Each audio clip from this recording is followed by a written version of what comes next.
for the transition to an assisted living community can be overwhelming and challenging, but it's a necessary step in order to ensure that there's a right fit. One crucial step in this process is scheduling community tours. This will help you explore the daily life and care that's provided, but most importantly, it allows families to assess whether the community aligns with their expectations and their loved ones' care needs. Hello everyone, I'm Cheryl Michel, and welcome to My Care Advisors. In this episode, Finding the Right Match, Making the Most of an Assisted Living Community Tour, we are joined by Mark Trail. He's a certified senior advisor and the owner at Care Patrol of Macomb. Listen in as we discuss the important steps of touring an assisted living community and key considerations that can help you find the ideal community for your loved one. Well, welcome, Mark. Thank you for joining our listeners today. Well, hey, Cheryl, thank you for having me. I'm really looking forward to talking to you. So, Mark, let's kick off the conversation with a typical scenario that, as a certified senior advisor with Care Patrol that you work with, I'm sure almost daily, is where to begin. So can you share with our listeners how you assist older adults and their family caregivers with this process of selecting the right care setting just to really match those specific needs? I'm just curious what you hear, what do you see? Well, Cheryl, that's an excellent question, a good way, I think, to get us underway. But I've always said that a good tour really starts with good planning during our comprehensive care discovery. As a senior care advisor, as a senior advisor with Care Patrol, we're going to really take the time to understand the immediate and the long-term needs of the loved one that we're going to be touring for. So important. What we want to look for is having a good understanding of what their budget resources are. Is the loved one, for instance, on hospice experiencing a rapid decline? Or are they younger in age and they're going to require a supportive environment for over a longer period of time? What is the expectation of the loved one and their family's physical environment for this individual? Do they prefer a larger setting with a lot of amenities? Or do they want a more intimate setting such as residential home for the aged? A lot of things go into really setting up for that tour that we want to take a look at for that big day. Oh, that's really great advice, just to where to begin and start that thinking. I was just wondering, what are some of those few tips that you can share with older adults and their family caregivers that really help them make the most out of that tour? You started to mention a few, but for example, I was curious, what should one look for? And are there specific questions to ask? And most importantly, special and specific people that they should meet with while they're visiting? Shirley, yes. Being comfortable with the competence and care is the first and most important consideration. We want to understand the caregiver to resident ratio. Have they had any regulatory investigations? But it's important here to know that even the best community could have experienced a situation that initiated an investigation. What we want to understand is it negligence or an unforeseen event? How are they handled? That's also very important because things do happen. Another area is understanding that just because the loved one has dementia, as an example, does not necessarily mean a memory care community should be the only option. If the loved one is not a flight risk or showing significant behavioral issues, seeking a more independent setting that the loved one can live safely is a sound consideration. As to the number of communities, that's another area that we want to look at. We recommend that families tour more than one, but usually not more than 4. If care discovery was thorough, as our Care Patrol advisor is going to do with you, they're going to have presented communities that are going to most closely fit what the family has defined as their loved one needs. Communities generally appreciate tours being conducted during normal business hours. Early mornings, late days, these are hectic times that getting the residents up and ready for the day or getting them settled in for the night. The staff really wants to be able to focus on that to provide the highest level of care. And also weekends, those are times that the families can stop by, spend time with the actual residents that live there. So there's a lot of commotion going on, and again, a lot of things happening. So we typically will focus on your business hours normally during the week, although if the family does require special consideration, obviously you would work with them on that. As to meeting with people during the tour, the more the merrier. The executive director, caregivers, the food service staff, activities coordinator, even the residents, they can give you a good 360-degree view of the community that you're considering. Obviously, we want to keep within the scheduled time frame because you're going to generally be looking at more than one community. And courtesy to the privacy of residents is an important consideration. Last, in this area, I would say that if you do plan to bring the loved one with you, remember that there will be a lot of physical movement in and out of the car, walking around to the apartments to touring them. The community spaces, grounds, these are all areas that you want to be prepared for. If a loved one is coming, do you need to bring a wheelchair to make it more convenient or comfortable for them to see as much as they can? Maybe you want to pack a snack. Sometimes the community will feed you while you're there.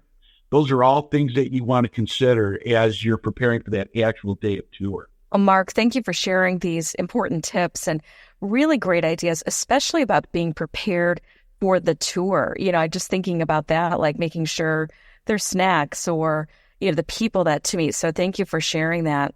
I was wondering, there has to be so many examples of those that you've helped, especially for families as they navigate a successful journey into finding the right assisted living community and that tour and so forth. Does one story kind of pop to mind and stand out to you that you'd like to share with our listeners? Cheryl, actually there is for me, and I think that it's one that really gives reason to why Care Patrol, the Care Patrol Nation and family do what we do. And it's when we really get to connect with families and help them, which we're always doing, but there's always that special one. And I go back to early on when I started with the organization. I had a mother that called me regarding her child who was living with Parkinson's. And the child was, relatively young, expected to live a full, healthy, happy life. She had a trust set up, but the mother was very concerned that her child would outlive the assets. And as a mother dealing with the child or as a parent dealing with the child, we worry about our children from the moment that they're born until the moment, forever. And the mother was worried. As a result, in thinking back on it, the mother had made moves to look for a community for her daughter, and she had been doing it on her own, and she had not been having success. The reason is because worried for the assets, she was looking at communities specifically related to what a monthly budget or what the monthly cost would be. We had the opportunity to sit down and really learn about her, really learn about her daughter, really learn about their needs. And at the end of the day, I had the opportunity to educate the mother to look at more than budget. As a result, we were able to find a community. We toured the community. She selected the community that what was called continuing care community, meaning that not only would they be able to take care of her daughter today and ongoing as her needs and challenges change, but it was such a community that at one point in time or some point in time in the future, if she ran out of assets, through Medicaid, they had the opportunity to continue serving her daughter within that community, meaning it was a permanent solution for her daughter. And I think as I look at that, what is most meaningful for me is not only the care that we gave to her daughter, but the care that we gave to the mother in the family, the peace of mind, the ability to really lift that load off their shoulder and know that they could, look to the future with the understanding that somebody was going to be there to look over and care for her daughter, both now and way down the road. Oh, that's such an inspiring and powerful story, and just really amazing thoughts there, Mark, about really helping the family think forward and looking at different care options, and especially, as you mentioned, the continuing care retirement community or CCRC, which many would not even think of, I'm sure. Is that correct? The reason they wouldn't, Cheryl, is because this is a very complicated world that we live in as it relates to caring for individuals in these various communities.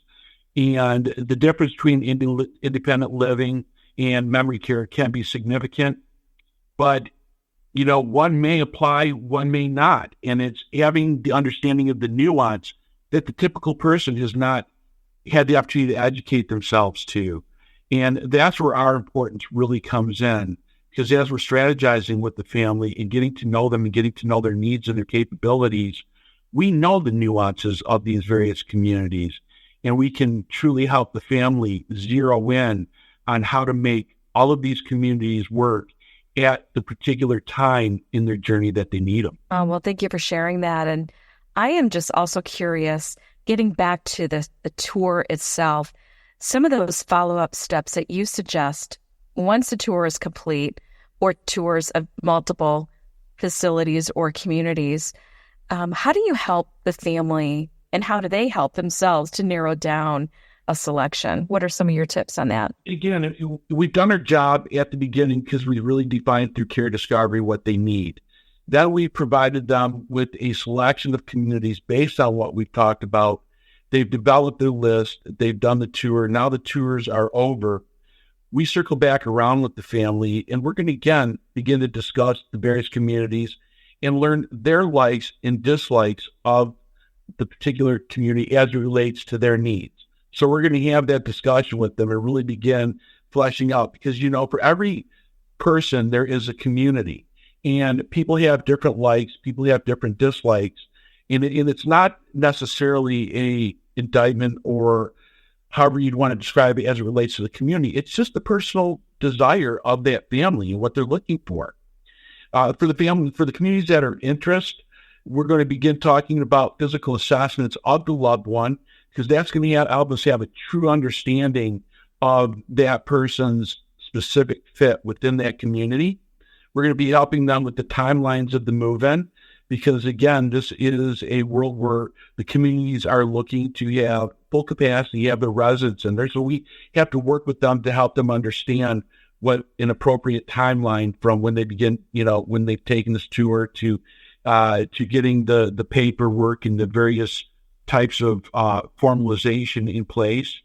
And then really, we're going to even look at the idea of second tours or possibly additional community tours, which may be in order if after our, post-tour assessment indicates that there was something very particular to that family that these communities did not answer. So, Mark, thank you for sharing this. And I don't know, does this happen do you take copious notes to keep it all straight? Because that can be probably very overwhelming, I'm sure. Absolutely. And I will generally follow the lead of the families that I'm touring with, or a care advisor will, meaning that some families are very organized, they're very diligent, they're very note-taking, and we encourage that. We want them to really take ownership of that process because they know it's important to them.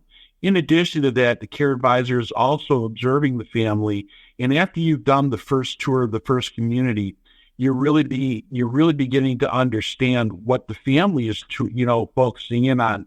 And in real time, we'll begin adjusting our line of questioning. We'll begin adjusting the areas that we want to focus on when we go into the community to make sure that the family that we're representing gets the most out of that particular tour. We've been doing this long enough. Our care advisors are experienced enough that when they walk into a community, they'll watch the flow of the tour. They'll watch what is going on, the interaction between the representative of the community and the family. And then we'll interject and begin asking questions that will provide both the opportunity for the community to give a more expansive or a more understood response to that particular family, and also help the family better understand if there's a unique nature to that community. So yes, the note-taking component is very important. Again, going back to asking consistent questions from one community to 2, 3, and 4, so that you can do your after-tour assessment and really be able to be definitive as to this community handles it this way, this community handles it this way, and the third community yet handles it, with just a slight different nuance. Note-taking and reviewing notes is a very important part of the process. So speaking to that, I was wondering, do you have recommended resources that may be available to help family members and older adults start planning for that successful tour, especially as they're thinking about matching their specific needs and requirements? Thank you for that question, because I think it's, as with all, but this is very important. At Care Patrol and with our advisors and with our partners and friends across Care Patrol Nation, the beauty as it relates to us is that we are the resource. And we pride ourselves on guiding and protecting the loved ones and the families through the process. Resources such as veterans benefits, possibly it's real estate, maybe there's moving companies, maybe there's other issues that are specific to that family that they would like additional resources. The Care Patrol advisors have established relationships or certainly as a referral source to provide to our clients that we're working with. And we love the opportunity to be that one-stop solution because as you just said a moment ago, the families are generally going through a very what can be a very stressful time. There's a lot of information. There's, a lot is on the table. A lot is at stake, finding the most appropriate place for this loved one. And as a result, the Care Patrol advisors protect the family and, again, guide them through that process so they're not inundated by a lot of outside communication that's really doesn't know their situation and is not, really trying to guide them in the most appropriate direction. They're confusing them. Another area of this that I do want to touch on that I think is so important is that the internet can be very deceptive as it relates to educating families, okay? The internet is a great tool, but in our world, it can be very deceptive. And I want to bring that to the forefront because I want our listeners to understand that utilizing the internet is one thing, but never provide names, phone numbers, or email addresses to unvetted sources. The whole family needs to understand this imperative because so often you can have an individual, they love this person that they're going to place into a community. Somebody's sitting at home and it's 2:00 in the morning. They can't sleep because of the anxiety, trying to provide that perfect solution, trying to be knowledgeable to support the family. And they go to the internet and let their fingers do the walking. And before you know it, they've shared a lot of personal information regarding that individual and regarding the family in general that is not conducive to protecting the interests of the family. So again, going back to the idea that your Care Patrol senior advisor is the resource, is the opportunity not only to get the knowledge that you look for, that you seek, but also protect the family as they walk this path of finding that community for their loved one. Thank you, Mark, for bringing this information forward and also just for being that trusted advisor to help support so many families and their loved ones navigate this very overwhelming process and to make sure, most importantly, that they're finding the best fit to help them live their best life possible. And thank you very much, Cheryl. And, one final thought, I guess, that I would like to that comes to mind for me is that so often when we're dealing with families, what brought them to us is a major life event that they're navigating with the loved one. There's a lot of anxiety. There's a lot of fear. There's a lot of there's a lot of unknown. And one of the biggest points that we really try to work with our families to understand is that we want to embrace this process really as a new chapter in the loved one's journey. It's not a negative. It is an opportunity to put this individual, this loved one, in a community that is going to be supportive of them. And we overwhelmingly will find situations where it actually improves a condition that had been exacerbating for a long time. It truly is a positive journey, and we really enjoy the opportunity to help people embrace that. Well, thank you, Mark, for joining us today and sharing this information with all of our listeners. And we look forward to hopefully chatting again at another time. Cheryl, it was an absolute pleasure to speak with you, and I'm very thankful for the opportunity. Well, thank you, Mark, for sharing this important insight with our listeners today. To view resources, show notes, and access more My Care Advisors episodes, visit mycareadvisors.com. You can also subscribe and listen to our podcast on your favorite app. I leave you with this quote from author Alan Lincoln.